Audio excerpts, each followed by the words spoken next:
North Point, it is now the holiday season, and today we are starting off a new series titled Merryoke, which we're going to take a unique look at some of our favorite Christmas songs.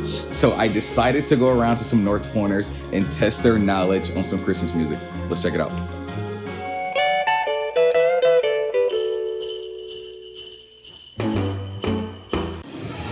Jingle bells, jingle. What was it? Jingle bell, jingle bell, jingle bell rock. Jingle bells swing and jingle bells ring. Snowing and blowing up bushels of fun. It's a stormy night.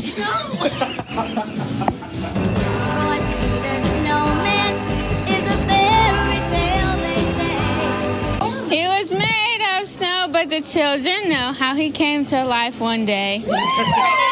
Deck the halls with boughs of holly, fa la la la la la la la. 'Tis the seasons to be jolly. Fa la la la la la la la. Yes, good job.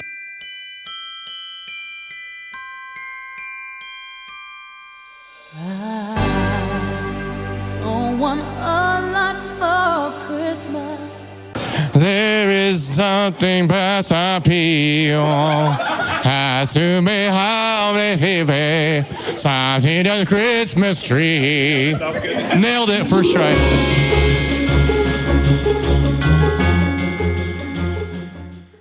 Nailed it.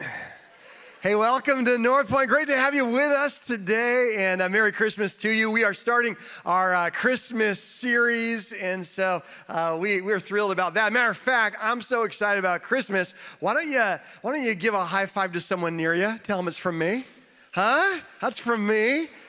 That's exciting Christmas. I want to welcome each of our campuses, wherever you're joining us. I got the affirmation that you are. I'm thrilled about that.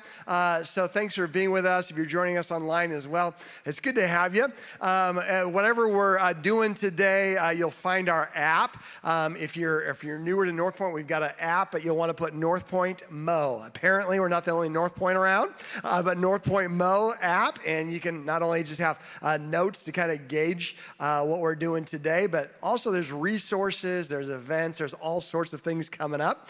And so we're thrilled about that. Now, Christmas Eve is 3 weeks away. Christmas Eve falls on a Sunday this year. Now, every year we have a different holiday schedule, and so we'll try and over-communicate it to make sure that as many people as possible who are looking for a Christmas Eve service, that we can provide that for you.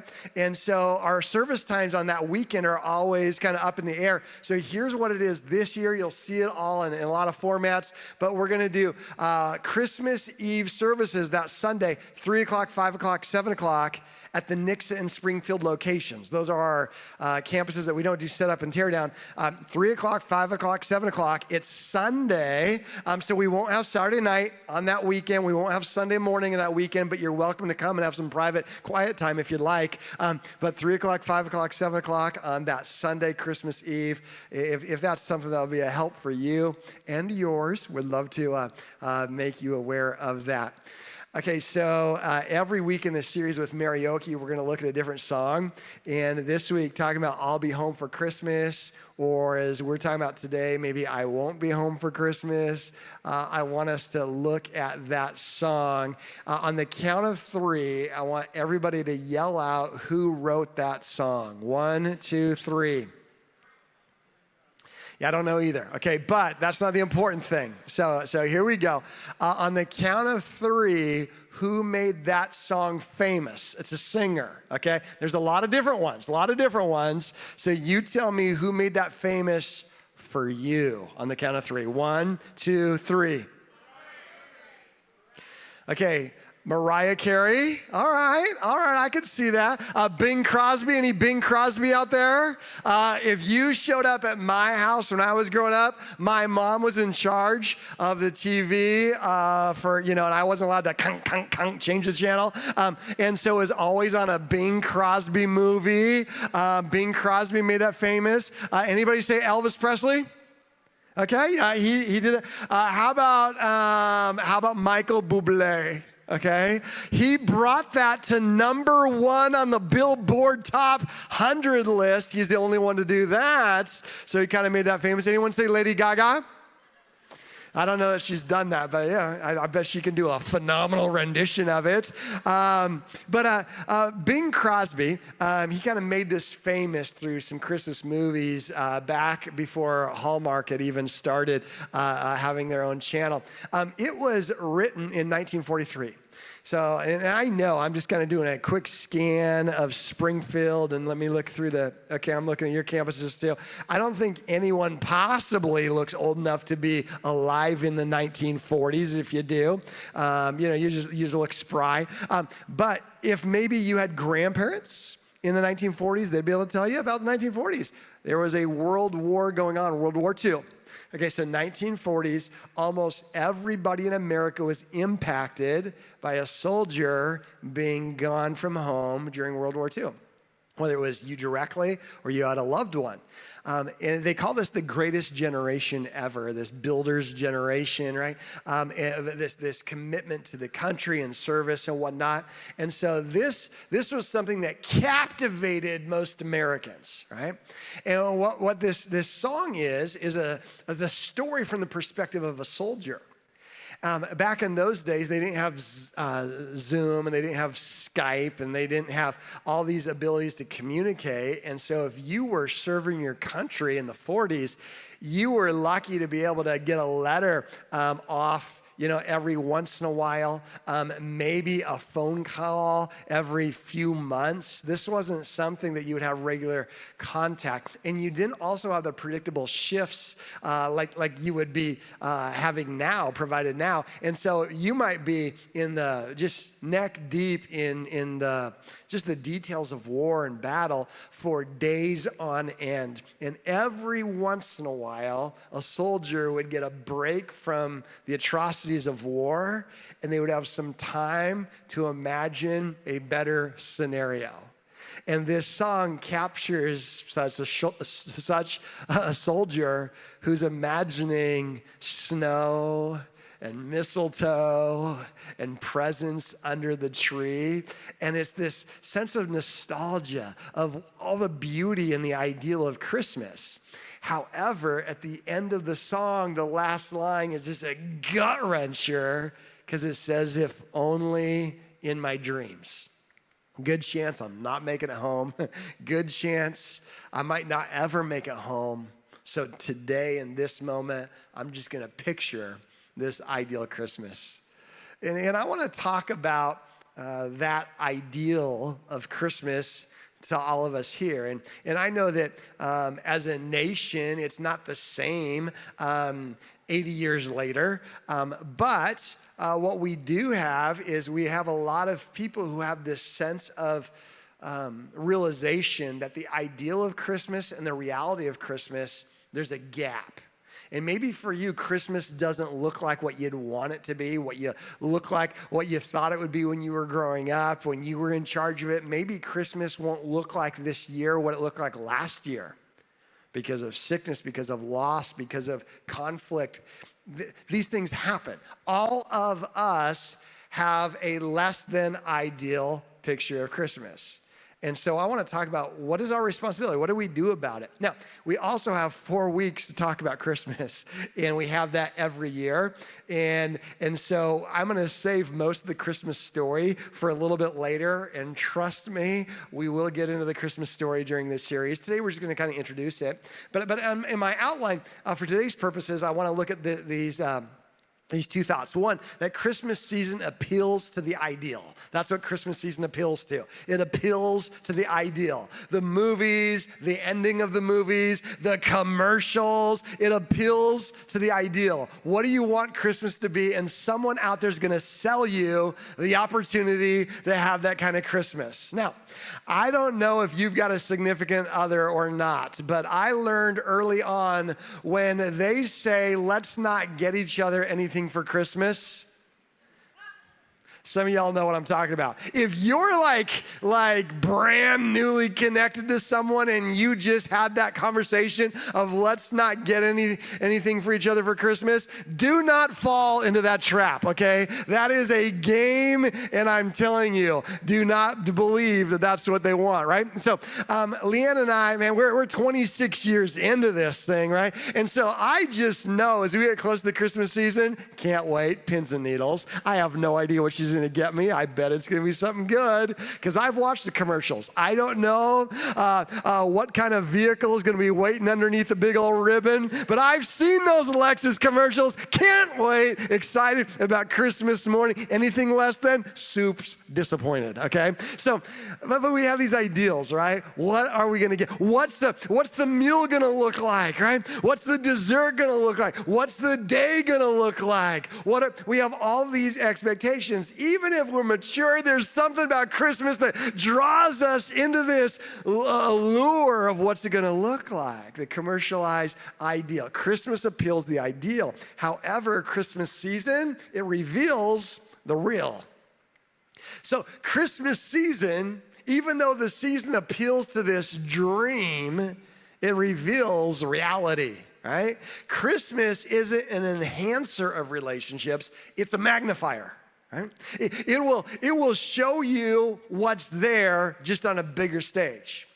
And the difference, and this isn't unique to any of us, but the difference between what I expect and what I experience, that gap, that's what causes emotion, right? It causes disappointment for a lot of us if we have this ideal, but then we experience this real, and it's not what we wanted. When the family comes together and they don't all get along, what was ideal and what's experienced, that gap is disappointment. When you feel like this is what I wanted to be able to do for my family, but this is what I'm able to do for my family. That gap can be disappointment. This is what I really was hoping Christmas would look like by this time in my life with the relationships around me. But here's the reality, or maybe because of sickness, because of conflicts, my reality this year is, man, it's competing against this ideal of yesteryear or this ideal of some future, what I want, and that gap is frustrating. That gap is frustrating. And so what we're gonna do is we're gonna look at how do we fill that gap. One more thing before we dive into a little bit of the scripture that talks about the Christmas story is this: broken relationships are often the result of broken expectations. I talk about that gap between ideal and real. Most of us, that's not true. All of us have a relationship in our life that isn't whole. And it's a lot of times it's because what we expected and what we experience, there's a crack, or there's a gap, or there's a Grand Canyon, right? It could be true in marriage. Here's what I expected. Here's what I committed. Here's what you said. And here's the gap. And now all of a sudden it feels like there's brokenness. It could be with parenting. Hey, we had clarity on this, right? Here's what I'm experiencing. There's a gap. It could be in work, right? Here's the clarity of what I expect, but here's what I'm experiencing. And man, this dream job turns into a nightmare, or this, or maybe for you, it's this passion project that you're involved in, and you feel like, man, if you get involved in it, you're gonna feel like, man, this sense of fulfillment, and all of a sudden now you experience this gap, this inadequacy maybe, or whatever it might be. A lot of times it's broken relationships that create the broken experience.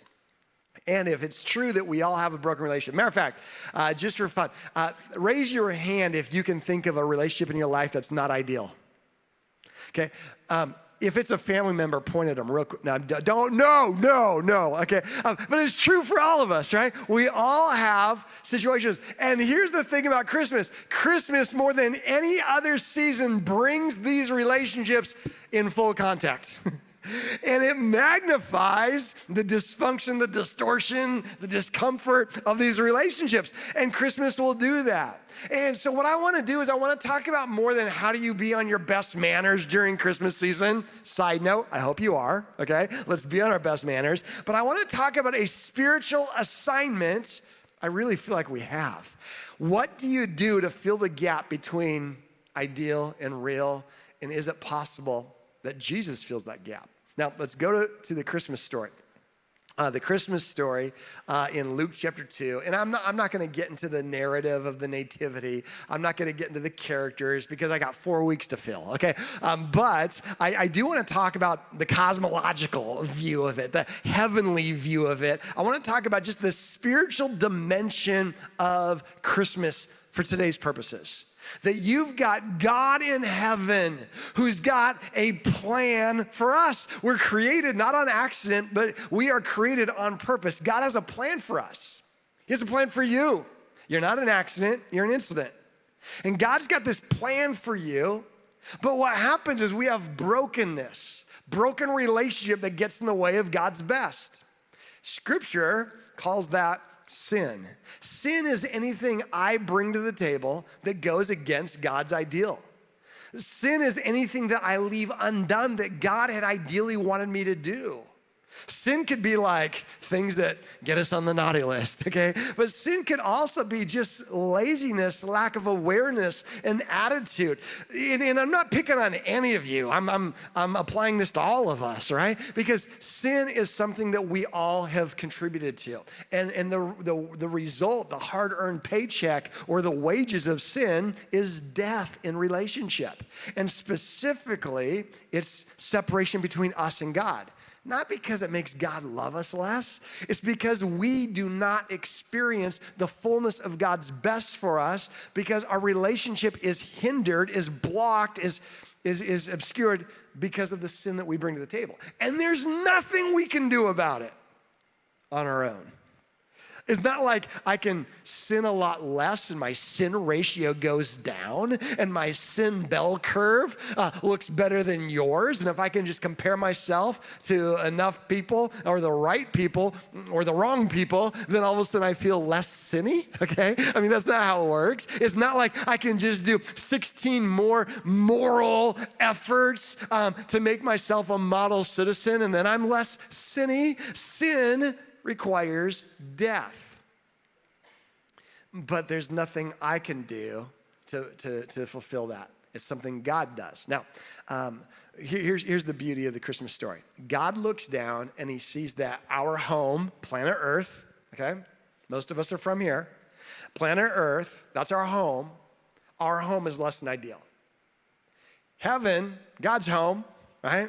This, however that looks, right? We think of it in earth-type terms, gold, pizza that doesn't have calories, all types of things like that, right? But heaven, God's perspective, God's domain, ideal. God's plan for us, he's got an ideal, but we have brokenness that we've all brought to the table, and y'all recognize. So what's God's solution? Luke chapter 2. And I'm going to read out the Voice translation because I just love how the Voice reads when it talks about narrative stories because it reads like a play. So Luke chapter 2 says it this way. The messenger or the angel says, "Don't be afraid. Listen, I bring good news of great joy, news that will affect all people everywhere." So that's all of us, okay? This is the kind of news. This is what the angel, the messenger from that home says to the people of this home. Yo, good news, great joy, all people. Today in the city of David, fancy talk for Bethlehem, a liberator has been born for you. He is the promised anointed one, the supreme authority. The Jewish word for this is the Messiah. The church word for this is the one who had been promised by God from all time. This is the one who is going to come and make all things right. Liberate the earth and the inhabitants thereof of the pain, of the death, of the distance, of the brokenness. The one that God promised, the solution between the ideal and the real is coming. And here's what's interesting, this last verse there. It says, "You will know you have found God's solution when you see Now, time out for a second. I got a creative mind. In my mind, I'm thinking, when you see a what? Like, pretend you don't know how this story, pretend you've never seen Charlie Brown's Christmas, pretend you don't know. All you know is God is looking from ideal. He's looking to a broken home earth. He's looking for people who have brokenness, and he says, I've got the solution. And you'll know you've discovered the solution when you see the Messiah, the anointed one, the one I promised from all time. When he shows up, you'll know it's him when you see, fill in the gap. For me, I'd be like, a warrior on a rhino in a fur jacket? Because then I'd be like, yes, that's him, that's him. Is it a politician on a throne in a big old fancy palace who's waxing on eloquently? That's him. Is it the most holy man who's ever lived, or woman, it'd probably be more accurate, who's ever lived, who just came down from the top of a 40-year trip onto the top of a mountain and they haven't sinned? But here's what it says in Scripture. You'll know you'll find him when you see a baby wrapped in cloths, lying in a manger. The end. I'm just kidding, it's the beginning, but think about it.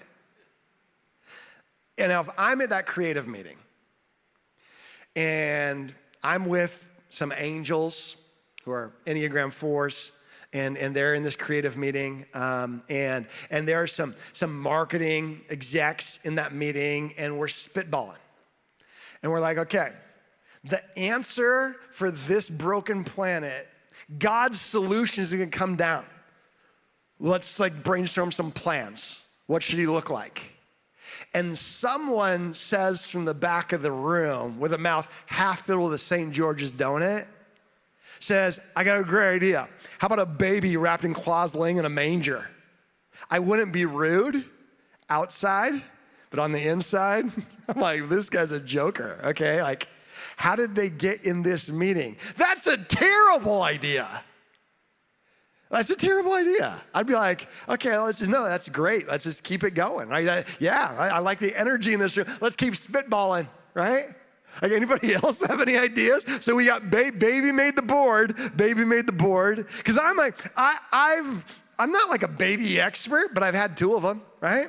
I haven't had them, but I'm a co-producer, okay? And so Leanne, when we had a baby, I tell you, I'll never forget this. I remember how overwhelmed I was in the hospital when they wrapped my little burrito up and handed her back to me.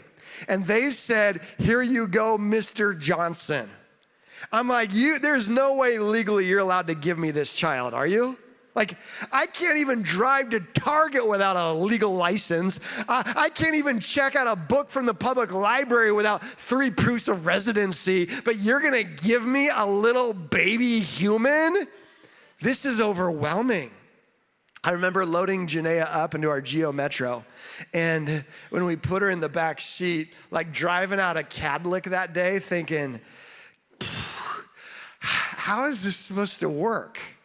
I've never been more aware of my inadequacy than in that moment. Because, I'm not one of those dudes who babysat babies growing up. I don't babysit babies now. I don't have a side hustle on Craigslist, watching your kid for X amount an hour. If I saw you in the lobby and you have a baby, I'd be like, cute. If you said you want to hold it, I'd be like, no, I'm good, thank you, right? Because they're so vulnerable, right? That's all I remember when Leanne and I were trying to figure this out. We didn't have the video monitors. We just had the audio ones. And so we'd hear, Luke, right? And that's all we had. And just so aware of the fragility of a child. And then after a time where Leanne finally trusted me, where she's like, I'm gonna go shopping for a while. You're in charge of Janaea. I'm like, no. Shouldn't we get, why would I be a babysitter? This doesn't make sense. She's like, and then I learned it's not babysitting if you're the parent, okay? It's called being a parent, but learning curve on that. But thinking, what happens if she gets hungry? Oh, why I say all that? We all know that. Whether you've been an auntie and uncle, we all understand the fragility of a baby. So vulnerable. Why would God do that? Send the solution wrapped in vulnerability, wrapped in claws, laying in a what? Laying in a crib, maybe. Laying in a fortress, perhaps. Laying in a Manger? Like you and I think of manger as Christmas nativity set. That's only because we have no clue what a manger was used as 2,000 years ago. Like I'm not a big cow guy. Like I love beef. Okay, but I don't hang out with cows. I would just say this: if you let me babysit and I'm visiting my buddy's ranch, and then you show up and you're like, "Where's my baby?" I'm like, "Oh yeah, I put it in the feeding trough." Like, I don't know if cows are smart enough to be like, food, human, food, watch out. Like, I think it's a terrible location. Think about this. You will find a baby wrapped in cloths laying in a manger.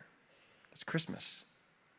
Vulnerable, dangerous, divine.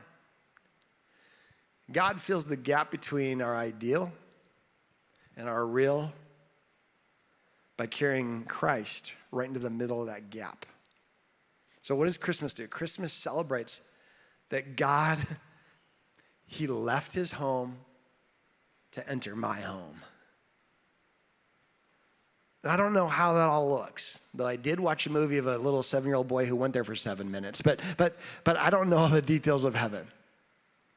Scripture shares some things that gives us a little bit of some framework. But God left there to come here so that one day I could go from here to be there. If God never left his home to enter my home, I can never have the hope that one day my home won't be my home, but I will have his home. He enters the gap of my dysfunction by filling it with Jesus. So what I want to do is here's what I want to kind of shift into practically how do we apply this. So I want to give us a model, a framework that you all are surrounded by broken people, dysfunctional people, not necessarily today, but side note, yes, today, okay? But you've all probably got Evites to hang out with people that you're like, oh boy, okay? You got people who are gonna show up for a couple hours, couple days, couple weeks, one-way ticket. You're gonna have people during the season enter your home that you're like, and you're gonna be invited to go to someone else's home. For some of them, you're gonna be like, all right, we can do it, okay? You know it's one of those types of places where you already have a safe word. That means we're getting in the car right now, okay? So you probably have that for church today. That's fine, okay? But here's what I want to give you a framework for you to think, okay? And it's this model that was in the 1950s was developed and it's used in psychology, and it's something fancy called the Johari window, the Johari quadrant, the Johari panel, okay? It's a great perspective, and it sounds super like, psychologically sound, but Johari just is not as fancy as it's two guys in the 50s named Joe and Harry. And they were like, this is my buddy Joe's view of the world. That wasn't going to sell in psychology books. Or, hey, have you heard from my cousin Harry? Check out what he thinks. So they were like, what if we were like, Johari? And everyone's like, yes. Okay, so here's Johari's window. Okay, so we've got this. Boom. Okay. Oh, yeah. I'll skip. Oh, well, there we go. Okay. So if you go to, let's look at the screen. There we go.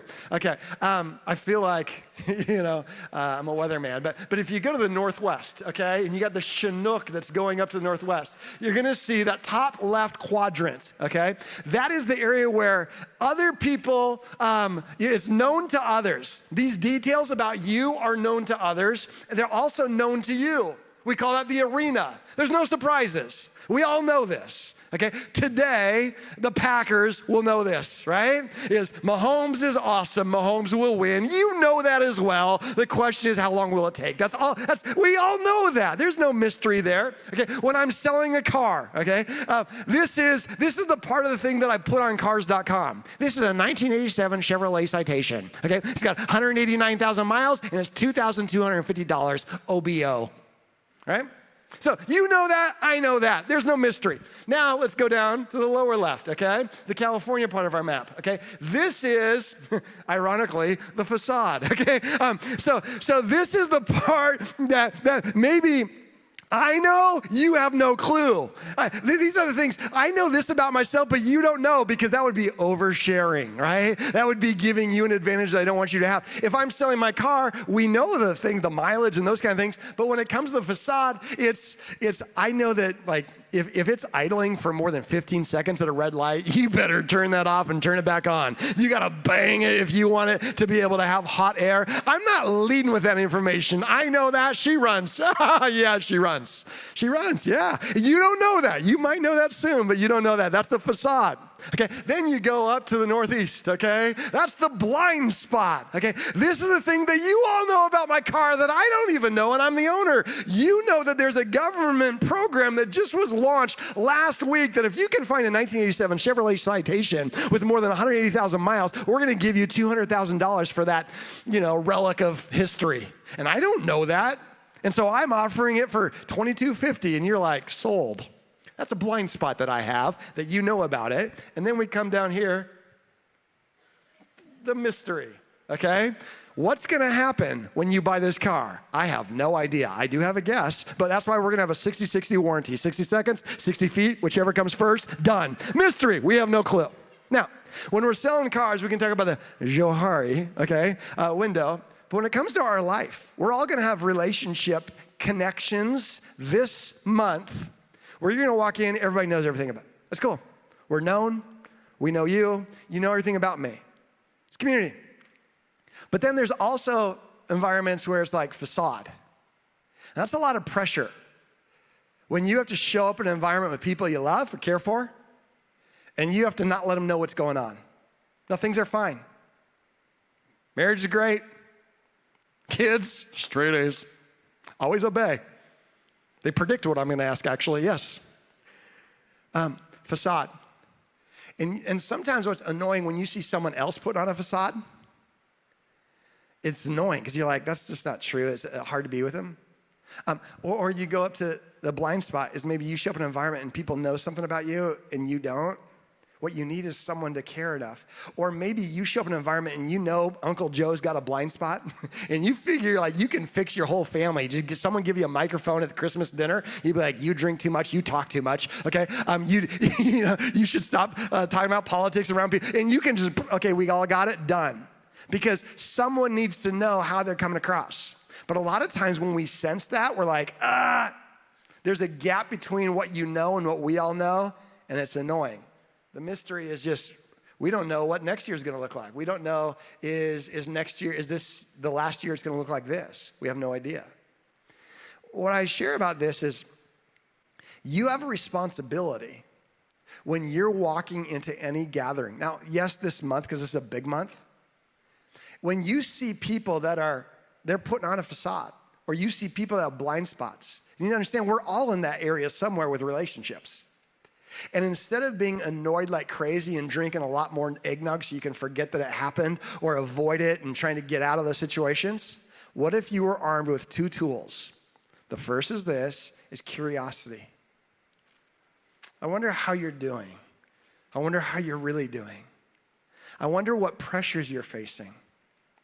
If you went into every conversation, it doesn't mean you're gonna invite them to live with you and now have a big commune, okay? But it does mean maybe you've got a bigger assignment than putting up with those people and surviving it. Curious. Second tool is kindness. What if I understand you're wrestling with something that's big, because we all are, and maybe you've got a blind spot, and I recognize that, but I want to be curious, and I want to be kind. Because what happens, a lot of us, here's what our natural tendency can be. I recognize something dysfunctional about you. I don't feel it's safe for me to step in there, so I just avoid it altogether. Now there are some unsafe places. So don't hear this through the lens of guilt, okay? Because there are some places, they're not healthy for you at all. But as a general rule, all of us have brokenness. And when I recognize that, sometimes that could be the very excuse I needed to avoid entering into a relationship with you. And then I'm reminded about Christmas. That's what Jesus did to us. He left the perfect, functional, controlled environment. and wrapped himself with the vulnerability of humans' weakest, a baby in a feeding trough. And he left his home to come to my home. And it's difficult because we're all different, right? We're all so different. Leanne and I, she's my bestie. I love her like crazy. We've been married 26 years. And we drive each other nuts sometimes in Christmas. Because it's like, on Thanksgiving, it's one of my least favorite holidays because I love Thanksgiving, but it's what I know is gonna happen as soon as the meal's done. Should we set up for Christmas now? I'm like, no. Because I know I'm gonna have to go to the attic and bring down 56 boxes from the attic. And then when I get them down there, I'm gonna have to replace them with all the fall stuff, and we're gonna set up, we're gonna do all that stuff. And by the time that happens, I'm in no mood to celebrate a baby Jesus, okay? And she loves that, and we're so different, because in my family, when it was Christmas time when I was growing up, we went to the garage, we took the hefty bag off the already decorated tree, and we put it in a spot called it Christmas, right? That's the right way to do it, but she doesn't know that yet. And so even people we love like crazy, the differences are revealed. So how do we, out of curiosity and kindness, enter the fray? John chapter 1 is that heavenly view of Christmas. John doesn't have the nativity. It just starts from the perspective of God. It says this in John chapter 1. It says, the true light that gives light to everyone was coming into the world. He was in the world, and though the world was made through him, the world didn't even recognize him. Blind spot, blind spot. That was us. Jesus, the true light, showed up, and we didn't even get it. And it says this. It says, he came to that which was his own, but his own didn't receive him. Yet to all who did receive him, to those who believed in his name, he gave the right to become children of God. When he showed up and he saw a gap, he saw our blind spot. He didn't say, wow, I can't believe you don't notice me. I can't believe you got a blind spot. He entered in the vulnerable relationship, and he gave us the right to receive him and to call him, to call ourselves a child of God. Jesus entered the gap between our dysfunction and his function, and he filled it. And now we have the opportunity, what God was sent Jesus down to do, he sends us out to do, and that's to be a Christ filler in every gap of our relationships. And that's what we have the opportunity to do. That's the last thing I put on my outline. The miracle of Christmas is that God entered the gap of my dysfunction, of my less than, to offer restoration to me. That's the miracle of Christmas, and we're gonna dive into that more in the series. The miracle of Christmas is all of heaven came into the pain of earth and offered restoration. A carrier of Christmas is someone who goes into any relationship with the hope of building a bridge and letting Jesus fill the gap. And again, that doesn't mean it's gonna look awesome, doesn't mean everyone's gonna get along, but it means if I'm armed with curiosity and kindness during this season, I have a bigger, more eternal assignment than surviving the holidays. It's bringing Jesus with me wherever I go. There's an author, Dorothy Sayers, and I don't know if you're a big Dorothy Sayers fan. But Dorothy Sayers, she was writing in the early 1900s. Maybe you've heard of Agatha Christie. Dorothy Sayers was one of the 4 queens of crime who was an English author in the same genre. They were 4 gals who kind of took over the crime novel genre in the early 1900s. And Dorothy, she was one of the first female graduates of Oxford University. And she was also one of the first famous female novelists in the genre of crime. And back before her, crime novels were more like a puzzle, just a big whodunit, and it would give you the details and the mystery. Think of like Encyclopedia Brown type of vibe. And Dorothy Sayers, she came onto the scene and she made the relationships more complicated. And she introduced love stories to the detective crimes. And she brought that perspective and kind of made out what a lot of it shaped what it is to today. But what's interesting, she had this character in her series of crime novels. He was a detective. His name was Peter Wimsey. And Peter Wimsey, think of Columbo, if you remember that show. But Peter Wimsey was the protagonist in all of her stories.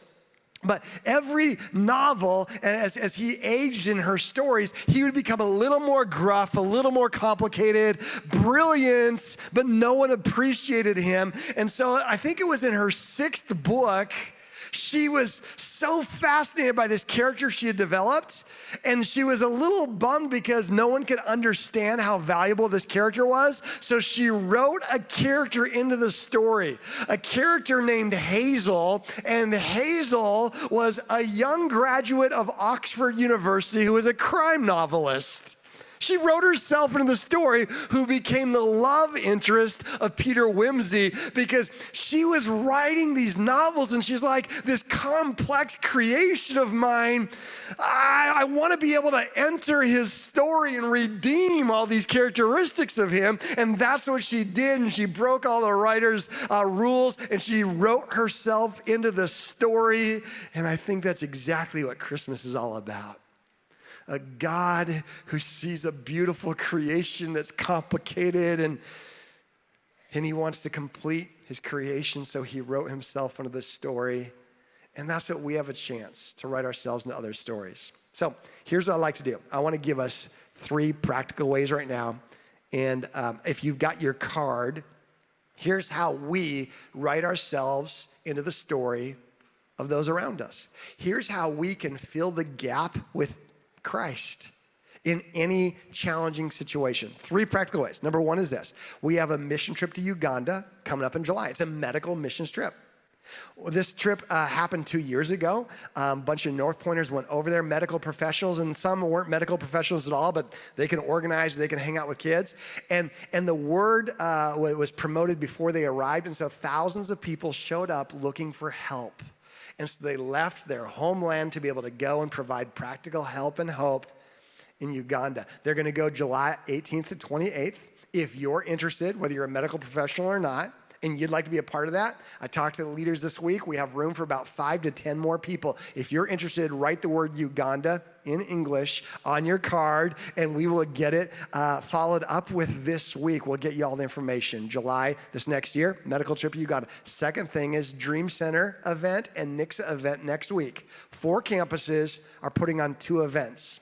All 4 campuses, you've been raising supplies to meet a need in your community. And next week, we're coming together for 2 big events to provide practical help and hope. It's not too late to volunteer. It's the most North Pointy thing we do around North Point is when we give back to our community in these ways. I'd encourage you can write down, give back. We'll send you the details. There's room for you.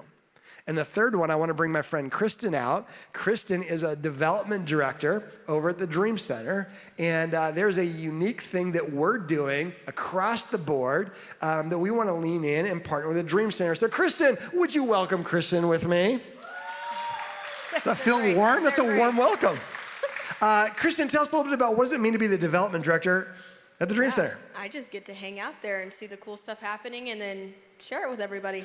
And there's a lot of cool things happening. There's so much cool stuff many happening. programmings from adults, future Kids. adults. Yeah. Yeah. And we love the Dream Center. The Dream Center is my favorite expression of North Point. Have I ever told you that? You have. Yeah, it's yours It's mine though. too. Yeah, I know that. I know that. I love it. So here's the deal. There are 2 unique opportunities for North Pointers to be able to partner with the Dream Center and make a big impact. Tell us one of them. Yeah, so we just kicked off our Fund the Future campaign, and the first way to partner with us this year is by becoming a recurring donor. So a lot of North Pointers already are recurring donors, but we want to add 150 more so that in 2024 we kind of know what that consistent giving is and we can support current programs. Yeah, so like a lot of you, not everyone works, maybe you work in a service industry or event-based industry, but and it might not be the case, but a lot of you plan a budget based on what's a predictable income. And with the Dream Center, one of the things we want to do is be able to bring more clarity to, hey, go for it. You don't have to wait for an appeal, and having an ongoing recurring donation, whether it's weekly, monthly, it could be $10 a month, $10 a day, it could be anything. Yeah. And when you're able to do that, it allows them to plan on that consistent giving. And so, I'm encouraging this weekend 150 North Pointers to say, hey, I want to do that. The amount's not a big deal. It's a statement that is a big deal. And whatever that you want to partner, you can go to springfielddreamcenter.com/future. Is that it? Yeah, that's it. This is the third service, and I got it down, but I keep adding to it. It would springfielddreamcenter.com/future. future. Or you could just write down Dream Center on your card. We'll interpret it, and we'll send you some information. So that's one way. Second way is what? So the second way is to consider a one-time gift of generosity to our endowment fund. That is a gift that grows, adds interest, and then in a few years we get to take from that and give it to what's most needed. I think Fund the Future is really cool because it kind of mirrors the stories of a lot of our families. Yeah. So I think of a specific family that their kids are in Dream Center Academy. Their family does community dinner every week, and so they utilize multiple programs that are helpful for right now. But in January they start Rise so that they can look toward the future, and that's why monthly recurring giving is important. That's why endowment giving is important, because we're planning for both right now and in the future. One of the reasons why we have a Dream Center is we believe in events. We believe in any one-time opportunities we can do for somebody, but we really love the opportunity to partner in the long term with people. And that's one unique way. Some of you are at a spot where you have a unique end of year giving opportunity. You can go to that same link, springfielddreamcenter.com/future, and you can designate a gift towards something that will make a difference for years to come. I love what you do at the Dream Center, and I love how y'all do that. North Point loves the Dream Center, and so would you tell Kristen, thank you so much for what they're bringing to this community. Awesome. Again, you can go to that website. You can drop a deal. I'm going to invite all of our ushers to come forward. This is our opportunity to think about that next step card. Our hosts are coming out as well. They're going to give direction to our ushers. But let me land my portion before I kick it to the hosts by just saying this. I realize there's a gap between ideal and real. Let's be people who fill that gap as much as possible with the hope of Jesus, that is more than just being nice and being a good citizen, though I think we all ought to be those. It's bringing Jesus to the reality of every relationship we have. This is a great month. I'm excited for the series. I'm going to turn it to the hosts.